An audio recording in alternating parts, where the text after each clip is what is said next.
Hello bachcho, let's see this question. In the circuit shown, all voltmeters and ammeters are ideal. Internal resistance of battery आपको दे रखा है 20 ohm. ठीक है. The reading of voltmeter and ammeter are marked in the figure. What is the resistance R2? तो इस question को solve करने के लिए एक अच्छा तरीका है, वो मैं बताता हूँ आपको. ठीक है.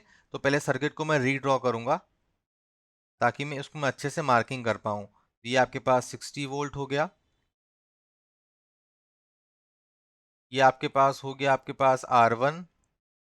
ये वाला पॉइंट को मैं नाम दे देता हूँ पॉइंट नंबर ए. यहाँ पे कनेक्टेड है R2.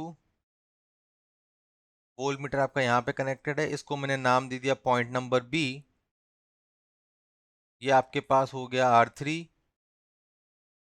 एमीटर जो करंट शो कर रहा है दैट इज 0.5 एम्पियर. यहाँ पे नीचे आपके पास एक बैटरी लगी हुई है. ठीक है. और बैटरी का इंटरनल रेजिस्टेंस भी है, वो आपको दे रखा है 20 ओम. और ये आपको बैटरी का ईएमएफ दे रखा है 20 वोल्ट. इस पॉइंट को मैं नाम दे देता हूँ पॉइंट नंबर सी. और ए और सी के बीच में भी एक आपके पास वोल्ट मीटर लगा हुआ है. ठीक है. और ए और सी के बीच में वोल्ट मीटर लगा हुआ है.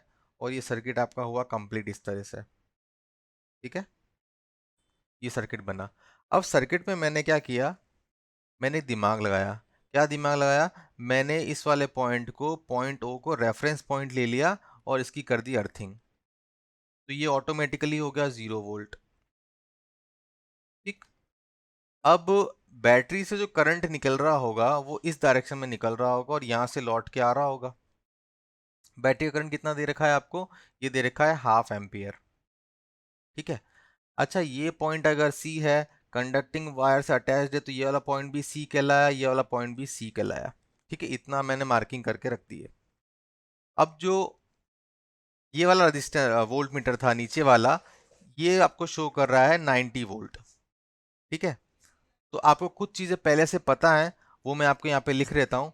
कि मुझे पता है कि वोल्ट मीटर और एमीटर क्या है, दोनों के दोनों आइडियल केसेस आइडियल हैं. ठीक है. तो अगर एमीटर का रेजिस्टेंस मानना पड़े आइडियल केस में तो वो जीरो होता है. तो इसका मतलब है कि ये ओ पॉइंट और ये वाला पॉइंट भी कहलाया ओ पॉइंट. ये दोनों पॉइंट सेम हुए. ये तीनों पॉइंट सेम हुए सी सी सी. तो आपको कुछ चीज़ें ऑलरेडी पता है, वो मैं लिख देता हूँ आपके लिए. कि potential difference between B and O is 60 degree. तो यहाँ पे आप पहली चीज़ ये लिखो कि V B minus V O equals to 60 volt. माफ कीजिएगा, डिग्री नहीं, 60 वोल्ट है. एक चीज तो ये पता चल गई. सेकंड वोल्ट मीटर कितना दे रखा है, 90 वोल्ट. तो आप यहाँ पे क्या लिखोगे, Vc माइनस Va का जो वैल्यू है वो भी कितना दे रखा है आपको, 90 वोल्ट दे रखा है. तो दो चीजें आपको गिवन थी, मैंने पॉइंट्स मार्क करके पोटेंशियल डिफरेंस लिख दिया. ठीक है. अब आपको एक चीज पता लगानी है, वो पता लगानी है O और C के बीच में पोटेंशियल डिफरेंस कितना है. और बैटरी में करंट भी वैल्यू भी दे रखी है आपको. तो एक चीज तो पता चल गई कि potential difference Vc minus Vo, जिसको मैं डेल्टा वी भी कह सकता हूं, ये E माइनस आई आर के बराबर होना चाहिए. E आपको दे रखा है 120, I का वैल्यू हाफ दे रखा है, इंटरनल रेजिस्टेंस कितना दे रखा है 20.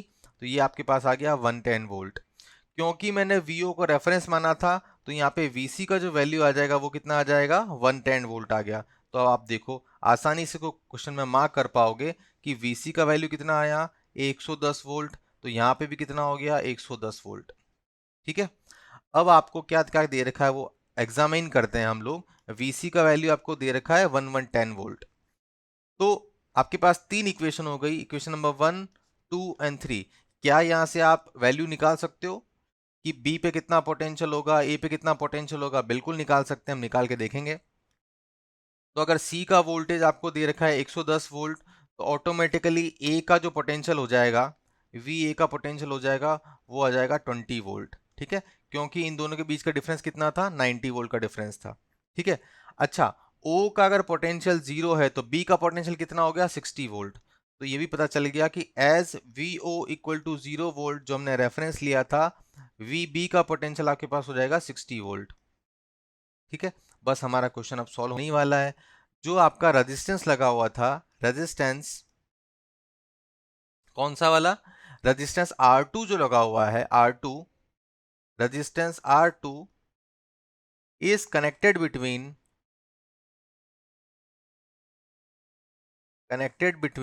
किसके किसके बीच में, ए एंड बी के बीच में, ठीक है, ए और बी के बीच में रेजिस्टेंस कनेक्टेड है।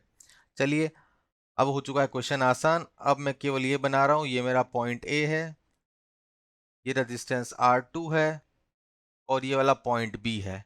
इसका दे रखा है आपको 60 वोल्ट, ये आप निकाल चुके हो 20 वोल्ट, ठीक है। इसके अंदर जो करंट की वैल्यू होगी वो कितनी होगी, 0.5 एम्पियर, क्योंकि सारा सारा करंट आपके पास सर्किट में ही फ्लो होगा। वोल्ट मीटर और एमीटर में सॉरी, वोल्ट मीटर जो पैरेलल में कनेक्टेड है उसमें करंट की वैल्यू कितनी होगी, वो होगी करंट की वैल्यू 0, क्योंकि हमने यहाँ पे इसको आइडियल वोल्ट मीटर माना है, ठीक है। तो करंट की वैल्यू क्या होगी, 0 होगी। तो आपके पास R2 में जो करंट है वो आपको पता होना चाहिए कि 0.5 एम्पेयर ही होगा, क्योंकि सारा सारा करंट सर्किट में ही फ्लो कर रहा है, ठीक, कहीं भी डिवाइड नहीं हो रहा। तो आपके पास बहुत आसान हो गया, ये हो जाएगा VA minus VB equals to R2 into I, Ohm's law लगा दिया है मैंने। ये आपके पास आ गया 40 इक्वल्स टू R2 इंटू 0.5, तो R2 का वैल्यू यहाँ पे क्या आ जाएगा, 80 ओम आ जाएगा, बहुत ईजी से, ठीक है। आपने यहाँ पे कुछ नहीं किया, ओम्स लॉ लगाया है, ठीक है, ओम्स लॉ लगा दिया।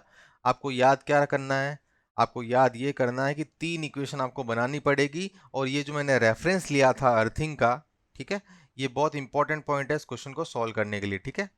I hope you will get it. Thank you very much, all the best.